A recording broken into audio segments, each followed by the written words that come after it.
The scary part isn't the bottle, the weed, or the late night scroll.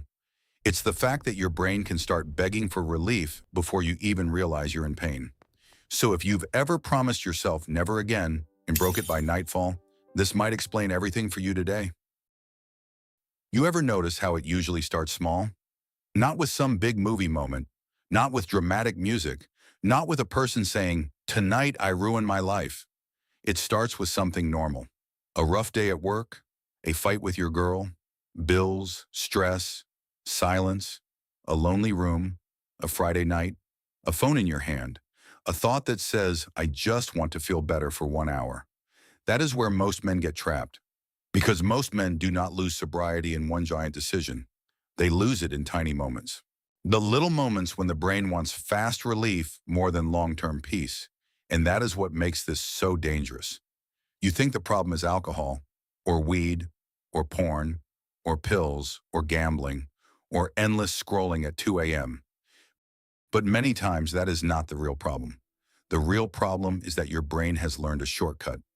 Feel bad, reach for pleasure, crash, feel worse, reach again. Repeat that enough times and it no longer feels like a choice. It starts to feel like you. That is why so many men say things like, "I don't even know why I did it," or "I was doing so well, then I messed it all up in one night." No, it was not one night. It was a pattern. And the truth is, your brain loves patterns, even the ones that hurt you. See, dopamine is not just about pleasure. It is also about pursuit. It is the signal that says, "Go get that. I can do that again. Chase that feeling. Don't stop now." In simple words, it pushes you toward what your brain thinks will help you survive or feel better. That is why a person can know something is ruining him and still crave it like crazy. That is also why this topic hits men so hard. Not because men are weak, not because men are broken, but because a lot of men are taught to stay quiet, stay tough, stay busy, and never really deal with pain. So instead of saying, "I feel hurt," a man says, "I need a drink." Instead of saying, "I feel alone," he says, "Let me distract myself." Instead of saying, "I need help," he says, "I got it," right before he falls apart again. Now add modern life on top of that. Your phone is built to pull you in. Cheap food is everywhere. Alcohol is normal. Porn is private. Weed feels casual. Apps are endless. You can get a dopamine hit without even standing up. That means your brain is living in a world full of instant rewards. And instant rewards train your brain to hate waiting. Some experts explain it like this. A big fast high is usually followed by a low. The bigger and faster the rush, the harder the crash after. And that crash makes you want more relief, more escape, more of the same thing that hurt you in the first place. Big high, big crash, strong craving, repeat. So when a man says, "I just wanted one drink," what he often means is, "I wanted one moment where my brain finally shut up." And who cannot relate to that? You wake up tired, you push through the day, you smile at people, you handle business, you carry stress in your chest, you tell yourself you are fine, then night comes. Night is dangerous for a lot of men. Because in the daytime, you are distracted. At night, you finally meet yourself. And if you do not like what you feel, you will reach for something that changes the feeling fast. That is why sobriety is not just about removing a substance. It is about surviving your own unfiltered mind long enough to rebuild it. That is the part nobody tells you. A lot of men are not addicted to the drink. They are addicted to the shift, the switch, the moment they stop feeling like themselves, the moment stress turns soft, the moment loneliness gets blurry, the moment shame goes quiet. But that peace is borrowed, and borrowed peace always sends a bill later. At first, the bill is small, a headache, bad sleep, a guilty morning, less energy, a promise to stop. Later, the bill gets bigger. Missed workouts, lost focus, money gone, broken trust, mood swings, secret habits, anxiety, self-hate, a life that looks normal from the outside but feels rotten inside. And the worst part? You still keep chasing the same thing that caused the damage. That is how the loop works. Alcohol and other addictive habits hit the brain's reward system, then the brain pushes back. After the high stress and discomfort rise, And over time, the habit becomes more automatic, while self-control gets weaker. That is one reason quitting can feel hard, even when a person truly wants to stop. So if you have been asking, why can't I just stay sober like a normal person? Maybe you are asking the wrong question. Try this one instead. What pain am I trying to outrun every time I want relief? That question changes everything. Because once you see the pain, you finally see the pattern. And once you see the pattern, you can break it. Let's make this real. Maybe for you, it is not alcohol every night. Maybe it is only weekends. Maybe it is only after stress. Maybe it is not drinking at all. Maybe it is porn. Maybe it is weed. Maybe it is sports betting. Maybe it is fast food, gaming, or doom scrolling until your eyes burn. The brain does not always care what the object is. It cares about the hit, that quick feeling of yes, that quick feeling of escape, that quick feeling of not being here. And the more often you run there, the more your brain starts marking it as the answer. That is why some men can go all day saying no, then collapse in 10 minutes at night. They are not failing because they are stupid.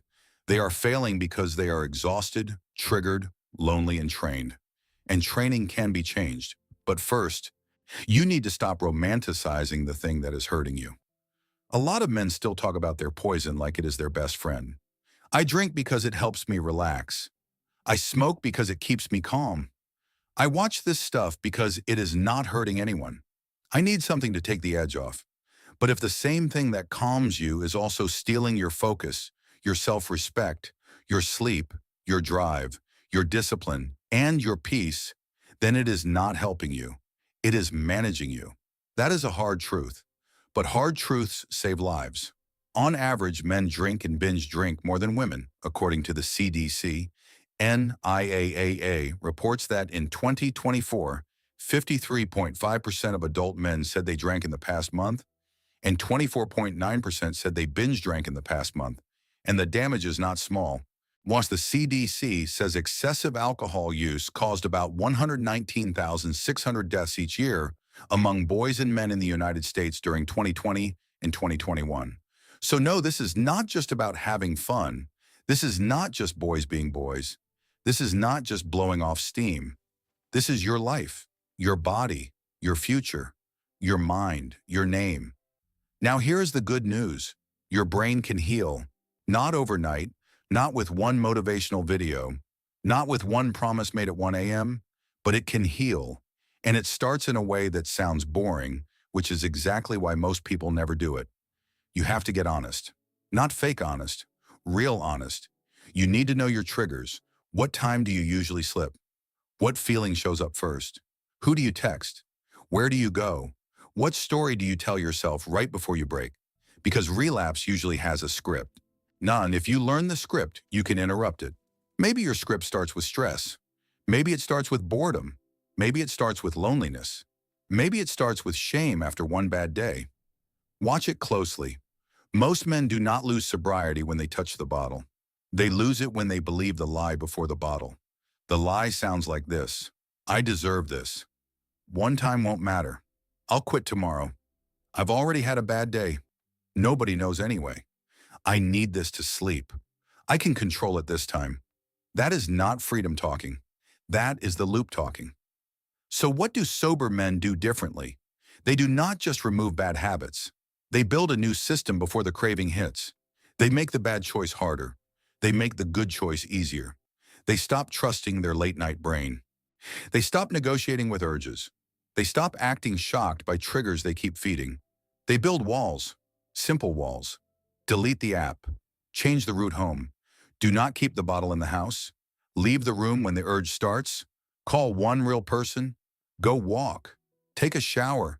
Eat real food. Sleep earlier. Keep your phone away from your bed. Stay busy in the hours where you usually destroy yourself. That may sound basic. Good. Basic things save people. A lot of people want deep answers when what they really need is a repeatable routine. Some recovery experts talk about doing a full break from the behavior long enough for the brain to calm down and for cravings to become easier to understand. You are not trying to prove you are strong. You are giving your brain a chance to stop living on constant spikes and crashes. And while you do that, you need to replace the reward, not just remove it. This is where many men fail.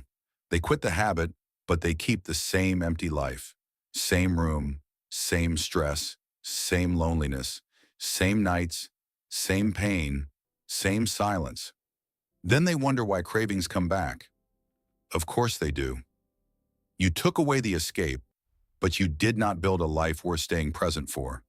That is why recovery has to include something real. Movement, sunlight, work that matters, prayer if that is your path, a friend who tells the truth, a skill, a goal, a body you respect, a morning you do not hate waking up to. You do not beat addiction by sitting in a dark room trying not to think about it. You beat it by becoming harder to drag back into it.